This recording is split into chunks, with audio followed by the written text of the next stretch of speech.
नमस्कार, आप देख रहे हैं प्राइम न्यूज का डिजिटल प्लेटफॉर्म। मैं हूं आपके साथ पूजा मोहन पांडे। बुधवार को लोकसभा में बजट पर चर्चा चल रही थी।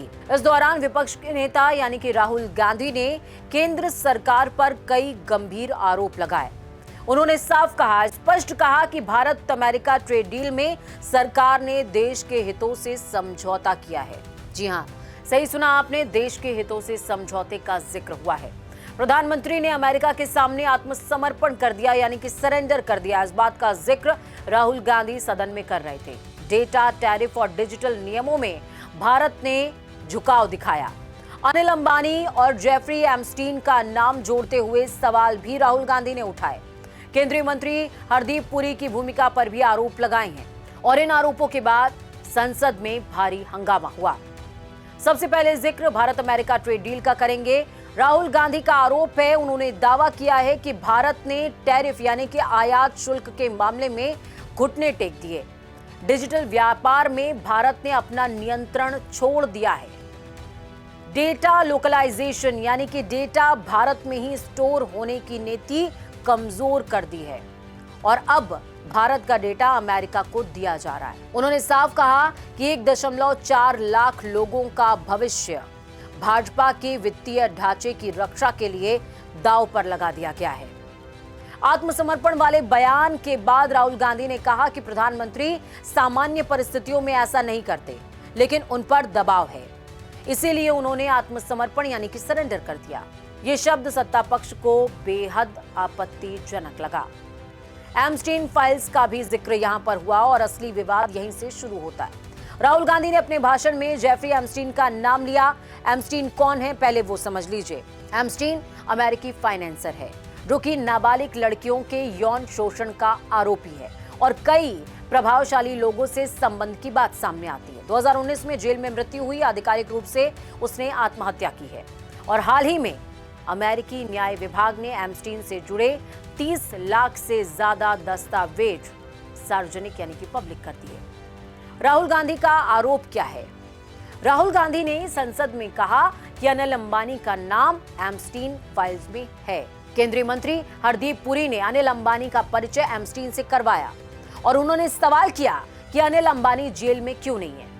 यह बयान संसद में भारी विवाद की वजह बना। हरदीप पुरी ने क्या जवाब दिया है वो भी आपको समझना चाहिए। केंद्रीय मंत्री हरदीप सिंह पुरी ने प्रेस कॉन्फ्रेंस करते हुए कहा कि वो 2009 से 2017 तक संयुक्त राष्ट्र में भारत के राजदूत थे।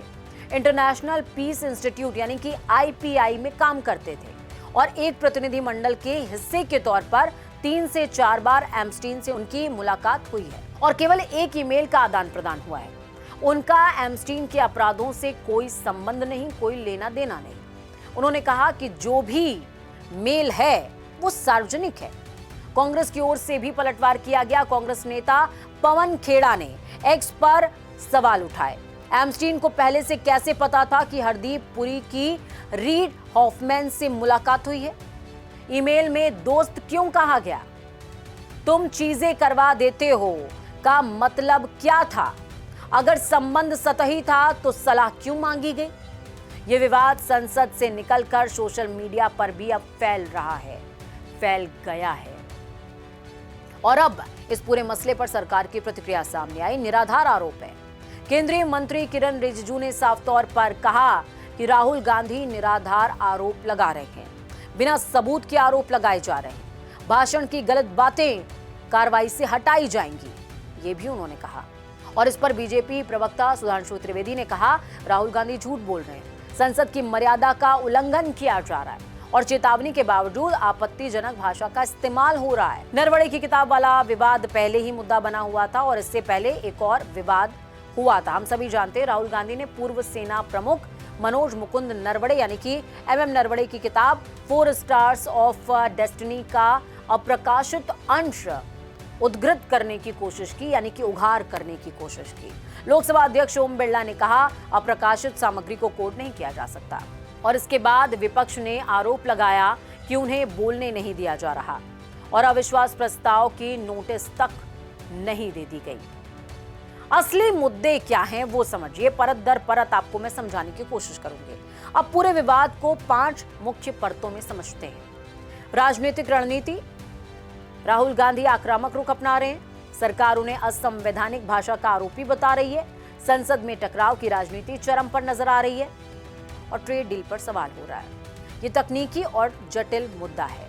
सबसे पहले टैरिफ कटौती, डेटा लोकलाइजेशन, डिजिटल व्यापार नियम। सरकार का आधिकारिक पक्ष है कि भारत के हित सुरक्षित रहें। अब एमस्टीन का भी इसमें एंगल है। अंतर्राष्ट्रीय स्तर पर संवेदनशील मामला है, कई देशों के नाम इसमें जुड़ रहे हैं, भारत में इसका राजनीतिक उपयोग हो रहा है, संसदीय मर्यादा तार तार हो रही है। लेकिन सवाल है कि क्या बिना सबूत के आरोप लगाना ठीक है? क्या सरकार विपक्ष को बोलने दे रही है? क्या रिकॉर्ड से बयान हटाना सेंसरशिप है? मीडिया और सोशल मीडिया की भूमिका इस पूरे मसले पर क्या है? पूरा विवाद टीवी, डिबेट और सोशल मीडिया में वायरल है। ईमेल और दस्तावेजों की व्याख्या हो रही है, अलग अलग तरीके से की जा रही है। कानूनी स्थिति क्या है अब तक वो भी समझिए। हरदीप पुरी पर कोई कानूनी आरोप नहीं है। अनिल अंबानी पर एमस्टीन केस से जुड़ा कोई औपचारिक आरोप भारत में दर्ज नहीं हुआ है। संसद में बयान राजनीतिक दायरे में है। कौन क्या कह रहा है वो भी आपको समझना चाहिए। सत्ता पक्ष का अपना बयान है, कह रहा है, राहुल गांधी का अपना बयान है। राहुल गांधी कह रहे हैं सरकार झुक गई है, डेटा सौंपा जा रहा है, एमस्टीन लिंक है। हरदीप पुरी पर उन्होंने आरोप लगाया, केवल औपचारिक मुलाकात हुई है, हरदीप पुरी कह रहे हैं, कोई निजी संबंध नहीं है। किरण रिजिजू कह रहे हैं निराधार आरोप लगाए जा रहे हैं। बीजेपी कह रही है कि झूठ है, संसदीय मर्यादा का उल्लंघन किया जा रहा है। और कांग्रेस क्या कह रही है? जवाब अस्पष्ट है, ईमेल सवाल खड़े करते हैं। अब इस पूरे मसले पर आगे क्या हो सकता है? संसद में और हंगामा, रिकॉर्ड से बयान हटा दिया जा सकता है और दस्तावेज सार्वजनिक हो सकते हैं। विपक्ष इसे चुनावी मुद्दा भी बना सकता है। आम जनता के लिए इसका मतलब क्या होगा? अब आपके जहन में सवाल ये है। डेटा सुरक्षा का मुद्दा एक महत्वपूर्ण मुद्दा है, क्योंकि हम सभी आज सोशल मीडिया साइट्स पर हैं। आप व्हाट्सएप चलाते होंगे, इंस्टाग्राम चलाते होंगे, फेसबुक चलाते होंगे। सोचिए आपने किसी से कोई बातचीत करी और वो पब्लिक प्लेटफॉर्म पर आ जाए, क्या होगा? घर बर्बाद होंगे, देश बर्बाद होगा, सब कुछ रहा सहा बर्बाद हो जाएगा। क्योंकि वो कहावत आपने सुनी होगी कि एक आदमी में रहते हैं कई हजार आदमी, किसी से मिलिए तो 100 बार मिलिए। अब वापस मुद्दे पर लौटते हैं। भारत अमेरिका संबंध रणनीतिक रूप से बेहद खास है, अहम है। संसद में भाषा और मर्यादा पर बहस लगातार जारी रहेगी। ये विवाद राजनीतिक ध्रुवीकरण को और ज्यादा बढ़ा सकता है। पूरे मसले का लबोलुबाब क्या है? ये मामला सिर्फ एक बयान या विवाद का नहीं है, ये 3 स्तरों पर लड़ाई है। आर्थिक नीति, ट्रेड डील और डेटा। नैतिक सवाल, एमस्टीन जैसे अपराधी से जुड़े नाम है। राजनीतिक टकराव भी है, सत्ता बनाम विपक्ष का। और सच क्या है, ये समय, दस्तावेज और जांच तय करेंगे। फिलहाल संसद में टकराव जारी है। एमस्टीन जैसे व्यक्ति के साथ में सवाल उठ रहे हैं नाम जुड़ने के। लेकिन मेरा एक सवाल है आप सभी से।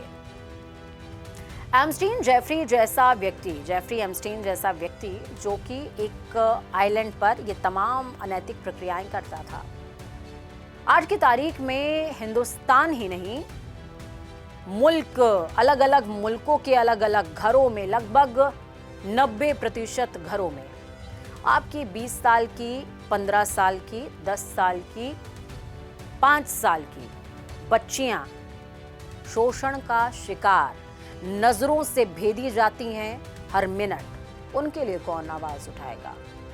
आप इस बात से तो कैरेक्टर सर्टिफिकेट सभी को दे रहे हैं, लेकिन उनके लिए कौन आवाज उठाएगा? एक रिसर्च कहती है कि इंडिया के अंदर 90% महिलाएं शोषण का शिकार हैं, अपनों के शोषण का शिकार हैं। तो कहीं ये आइलैंड भी, या ये देश भी, या पूरी दुनिया ही एमस्टीन आइलैंड तो नहीं है? सोचिएगा जरूर इस पर और अपने कमेंट्स जरूर साझा कीजिएगा। फिलहाल आज के इस एक्सप्लेनर में इतना ही। मुझे अनुमति दीजिए। नमस्कार, मैं पूजा मोहन पांडे, साइनिंग ऑफ।